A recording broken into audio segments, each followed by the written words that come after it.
Cricket ইতিহাসের কিছু innings থাকে যেগুলো শুধু ম্যাচের ফলাফল বদলায় না, বদলে দেয় অনুভূতি।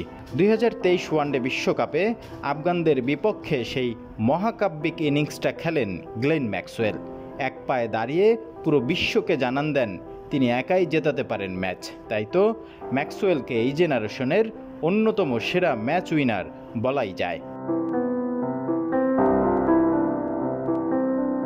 গত মেগা নিলামে 4,20,00,000 রুপিতে ম্যাক্সওয়েলকে দলে ফেরান পাঞ্জাব কিংস। কিন্তু সমস্যা একটাই, চলমান আইপিএলে পাঞ্জাব কিংসের 4টি ম্যাচ শেষ হলেও এখনও যেন ব্যাট হাতে নিজেকেই খুঁজে বেড়াচ্ছেন ম্যাক্সওয়েল। রাজস্থানের বিপক্ষে 21 বলে 30 রান, যেটা ছিল হালকা এক ঝলক।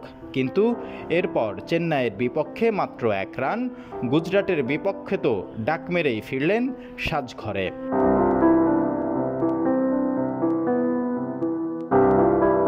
কঠিন কিন্তু রসাত্মক। ভারতের সাবেক ক্রিকেটার সঞ্জয় মানসরেকার তুলনা টেনেছেন জ্যোতির্বিদ্যার সঙ্গে। বলছেন ম্যাক্সওয়েল হলেন ক্রিকেটের হ্যালির ধূমকেতু, যা 75 ম্যাচে একবার জ্বলে ওঠেন।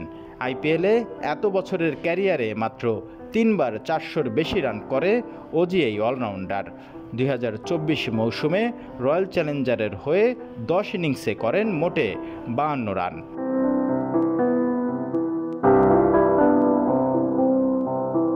$4,20,00,000 রুপিতে পাঞ্জাব কিংস যেন স্বপ্ন কিনেছিল, সেটার বাস্তবায়ন তো এখনও দূরের স্বপ্নই রয়ে গেছে।